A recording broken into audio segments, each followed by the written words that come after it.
Oh, no, okay, sorry. Hello, everyone. I'm Tengfei Qui from the Center for Organic Photonics and Electronics of UQ. And today I'm going to introduce my work of investigating the long-term stability of OLEDs by Rbs Technique. So the OLEDs are widely applied as an important part of the advanced display technology due to the great high efficiency and rich color selection and low thickness and flexibility. These devices have been widely and popularly applied in multiple applications, including TVs, laptops, and wearable electronics, and so on. So this work, we focus on phosphorescent OLEDs. The typical structure of the OLED devices can be seen from this figure, that emissive layer sandwiched by one or multiple electron transport layer and hole transport layer between two electrodes. So the phosphorescent OLED belongs to the second generation OLED, and the advantages of such devices are the high efficiency, as it can these devices can fully utilize the singulate and triplet exciton energy, and it can achieve high color purity devices. So the major disadvantage of these devices are the stability, especially for the blue OLEDs. These figures are the lifetime curves of several different phosphorescent OLED devices with different host materials. It shows it is still difficult to achieve long lifetimes over tens of thousands of hours that can satisfy the industry requirements. And the OLED performance may change during the normal operational conditions, including the drop of luminance and efficiency, color, and so on. So for the operational conditions, the temperature of the display, the devices applied in the display applications is normally lower than 60 Celsius degree.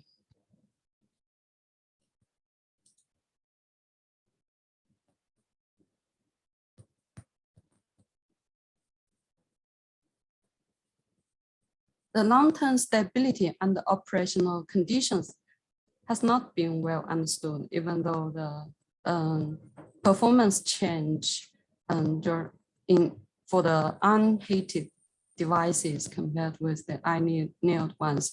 So it's not well understood, and understanding the relationship between the changes in the physical structures and the photoelectrical properties are very important.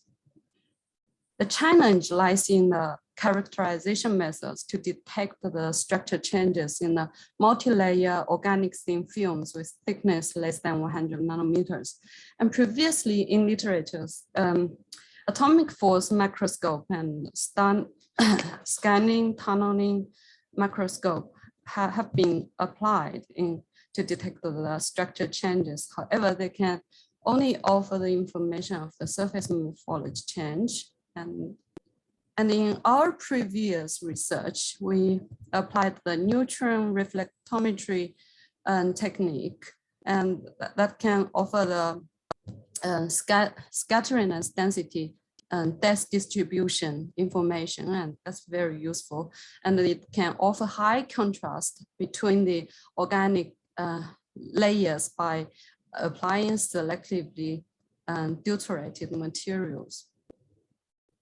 So you can see that when diffusion happens, that will cause the scattering and density that is related with the density of the materials, and also the thickness will change. And so we know what happened during this process. And also the phase separation and roughness change can also be observed by the neutron reflectometry technique. By combining the neutron reflectometry with PL spectroscopy, it is possible to relate the film structure to the luminescent properties. However, when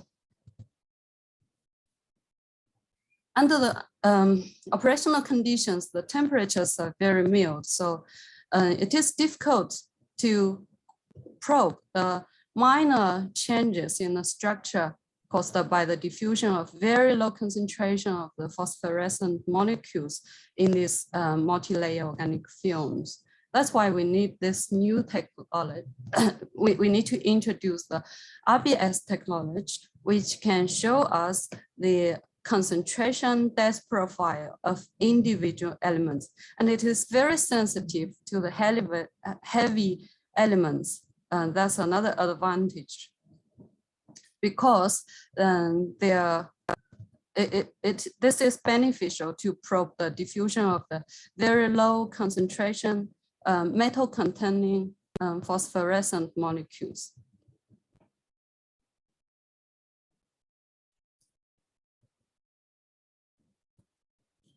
In our experiment, we combined the three technologies, the neutron reflectometry, PL, and Rbs, to investigate the long-term stability of the Oled films. The films we studied were thermal evaporated to achieve good uniformity and low roughness, and the thickness was controlled to be around 30 nanometers per layer. And the film combinations, we deposited 3-layer films on top of a silicon wafer, and for each layer we choose 2 different materials with 2 typical materials with similar chemical structure, but very different glass, with very different glass transitional temperatures. And here we will only introduce the combination with the low TG whole transport material, the DTPD. These 2 are the combinations. So it is with low TG and whole transport layer, and either low or high TG host or electron transport layer. And for the emissive layer, it is combined with the host material doped with 12% mass fraction of Rp. This concentration can allow the film to be more stable. And these films were kept at either 60-degree or room temperature for 2 months and 7 months time. So firstly, we got the scattering and density depth profiles by fitting the neutron reflectometry profile. And from the result, we found the morphology of all these films seems to be quite stable, as there's little changes in the scattering length density and also thickness. The changes are in the within the measurement and certainty levels. Only when the temperature approaches the TGs of both neighboring layers, the diffusion between them was detected, which can be seen in the on the left bottom picture. So after 7 months aging, the scattering and density of the TPD layer dropped a little, and the interface between the TPD and the CBP shifted to the CBP side. That means it is possibly some diffusion between these two layers happened.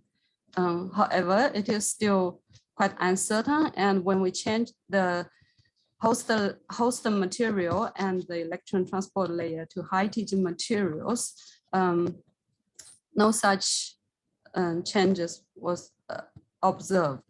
So that means the morphology of these films seems to be stable, and there's very high uncertainty what happened during this process, whether the diffusion happened or not. So it is unclear because the changes in the thickness and density are very small.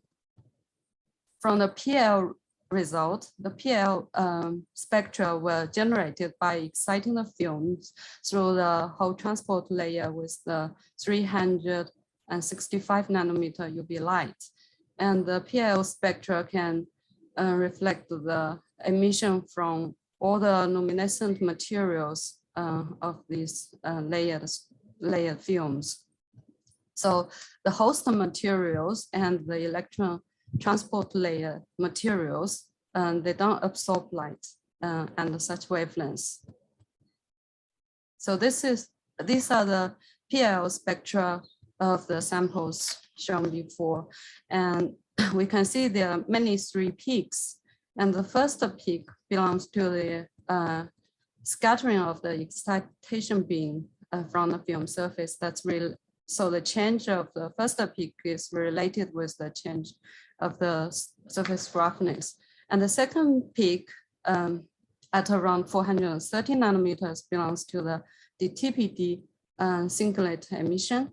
And the peak at around 510 belongs to the Rp triplet emission. And we can see, even though the morphology shows these films are quite stable, there's huge change in the PL spectra, especially the relative intensity of the DTPD emission compared with the Rp reduced after aging for another 5 months time at room temperature, and even the emission of the DTPD was quenched when annealed to 60 degrees.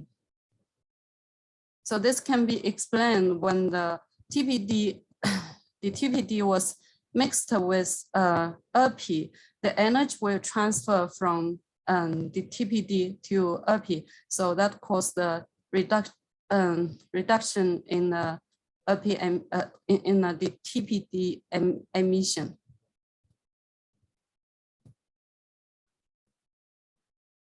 To understand what happened during this process, we applied the Rbs technique here.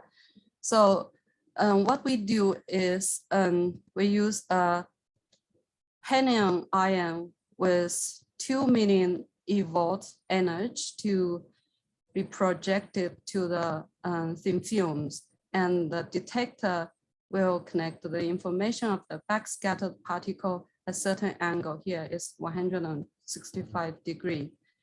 And when the projectile hit the surface, the nucleus of the surface atom, the elastic scattering will happen, and we can calculate the energy of the backscattered particle using the following equation, using a kinematic factor. And we can calculate the values of different elements. And this is a typical Rbs spectra of our Oled samples. We can see that the signal of iridium is from the Rp molecule, which is the phosphorescent molecules in these organic Oled films. And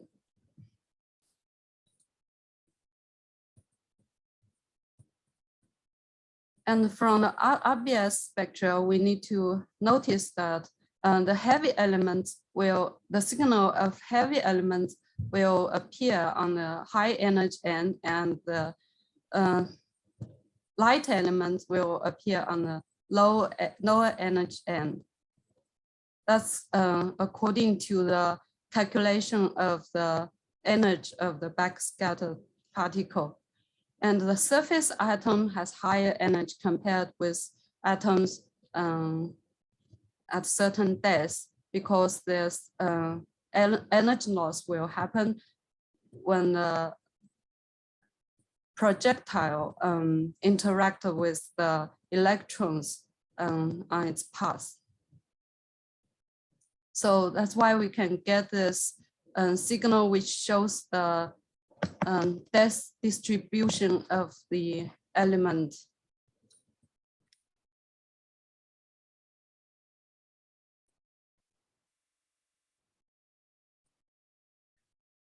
And the counts, the number of the particles is related with the concentration information of the element.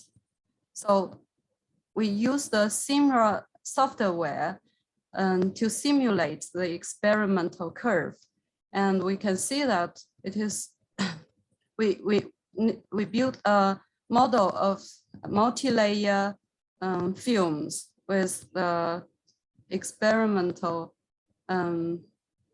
parameters and calculated thickness and atomic concentration of different elements in each layer. We use this model to simulate the experiment curve, and the simulation curve fit very well with the experiment curve. And in this way, we got the depth distribution of the iridium element in the 3-layer film. We can see that the majority of the iridium elements were concentrated in the middle layer, and that is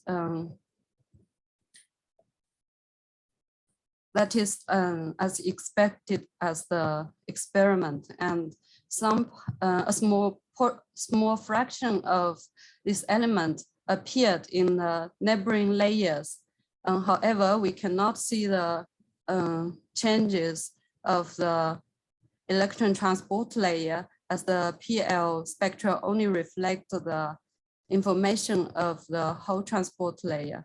So we mainly focus on the whole transport layer, that's the TPD layer. We can see that for the room temperature samples, that's the upper ones, there's little change after aging for 7 months time compared with 2 months time. And for the annealed sample, there's huge difference, and that's caused by the agent. So it means the diffusion of Rp molecules has been accelerated, or the morphology of these films have been slightly changed. There might be something changed. So we can see here very clearly. And when applying host materials and electron transport layer materials with high TG, we found that these films which were morphologically more stable, and also have some iridium signal in the TPD layer. So that can explain why the TPD emission signal was quenched as well.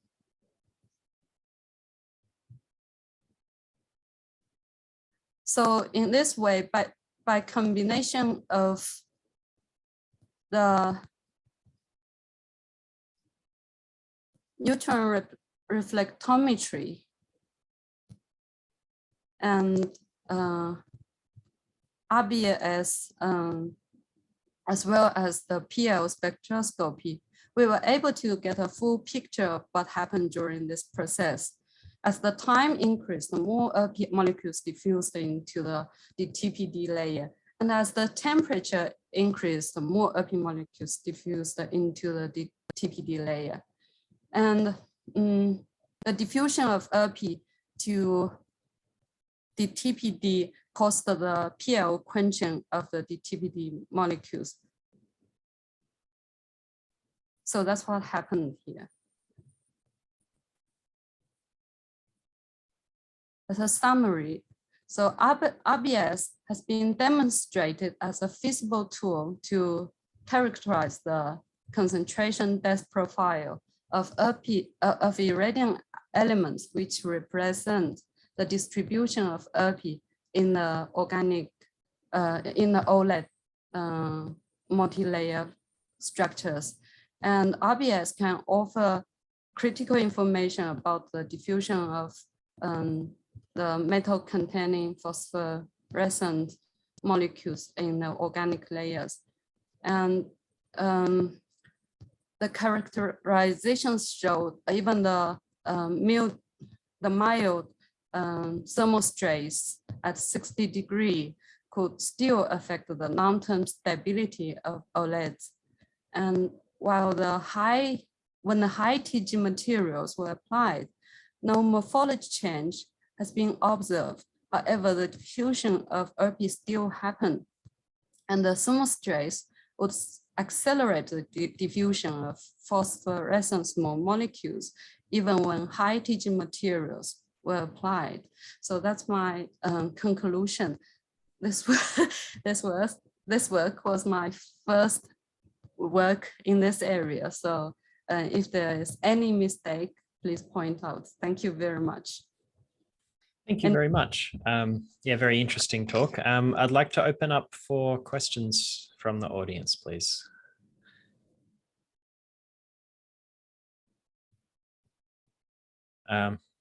If there's no questions, I might start. So the simulation results, I guess that's kind of fitting to the data, had these quite square profiles, right? Like kind of piecewise continuous representations. I guess in reality, we expect that to kind of be a little bit smoother. Is there any way to fit some sort of like a linear, like piecewise linear functions to that, you know, to perhaps try and capture what's going on at that sort of intermediate regime where you have some, you know, mixing of these materials?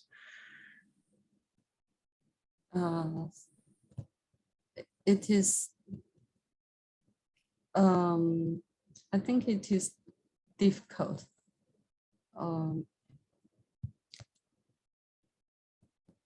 Yeah, I just want, like, so how, those shapes there, I guess they come from your software, which is trying to fit, like get a simulation that agrees with the measurement. Is that correct? Yes, that's correct. So is it a limitation of that software that it has to use these square shapes, these piecewise continuous shapes, or is it sort of more fundamental than that? It is because of the software and because of the very low concentration of the irradiant in these 3-layer films, because it's only located in the middle layer, and even the concentration of Rp is only 12% mass fraction, and so the signal of irradiant is very weak. There is only a few points, and you can see that's why it's like this shape. Yeah. Okay. That's limited by the concentration of the element, I suppose. I see. One thing, being gentle here, if I could just chip in. Yeah. What Tengfei is saying is exactly right, but it's limited by the resolution of the measurement in the first place. So even that middle plot there sort of gives you an idea of where the data points are. So the iridium peak is this little tiny blip. So we're pushing the boundaries. Yep. Of the measurement here, and so it's great that we're able to see small changes, but there will only ever be small changes under the circumstances in which we did the measurements. Yep. Is it possible to estimate a diffusion coefficient for the Rp? you know, in order to make predictions around, you know, for instance, if you would wait longer than 7 months, you know, what that distribution would look like? I think it is possible, but we need to do new experiments. Yeah. Okay. Andrew, I see you have your hand up. Yeah, I was just wondering what the uncertainty on the counts there is. Is it governed by Poisson statistics? So if you have about 50 counts, then you'd expect it to be roughly like 50 plus or minus 7 or something along those lines. I show the counts only because the counts are here. The counts is related with the concentration at certain depths. So from this equation, you can see that the counts were related with the number of incident particles and detector solid angles, and the differential scattering of cross section that's related with the chance of the ion to hit the nucleus of the target item, and the layer thickness that's related with the concentration of this element. So that's why I list here. Is that what you are asking? Or I guess I was asking if you have about 50 count, what are the uncertainties in those peak intensities in the counts in the Rutherford backscattering? sorry.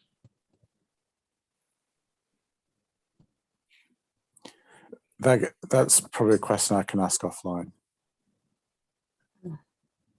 All right. We're nearly out of time, but there one more hand is up. Yep. Thank you for your presentation.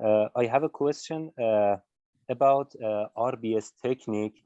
Can we use this technique for real OLED? I mean, when we deposit aluminum and everything, because I feel that the stability of the devices decrease mainly when we put it on BIOS, not just deposit 3 layer and keep it and check it 3 months later. So I wonder if we can use this technique while we have a complete device. I thank you for your question. I think there is a limit here that at the surface, the signals at the surface, the signals corresponding to the surface of the sample has higher resolution. And for increased thickness for the deeper side, there might be energy drag or something that cause uncertainty.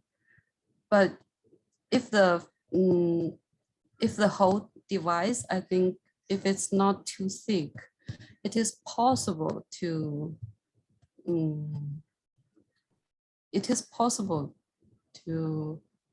use the Rbs technique to check the whole device. Yeah, that's my idea. I think it would be really, really difficult though, because even the measurement has to be done under fairly carefully controlled conditions. So that, because you know, you as you're doing a backscattering technique, you're just going to lose all your particles, and there'll be no signal left. So you can only probe down to a certain depth, and if you're putting things like electrodes in there with heavy elements in there, you're just going to lose all your signal before you get to the bits that you're interested in. Okay, I see. Thank you. But I don't think we've never tried it. But that's so I'd be a little even more conservative than Tengfei has been on that one. I'd love to be able to do it, but I just think it's going to be really, really, really difficult. I suppose if the electrode can be fabricated for only a few tens of nanometers, I think it's worth trying. But I don't really know whether that's possible or not. Well, you're very brave, but give it a go. I guess, yeah, we are out of time. So if people do want to continue discussing, I mean, we can leave the resume call open, but I guess we'll sort of officially call it to an end, and I will stop the recording. So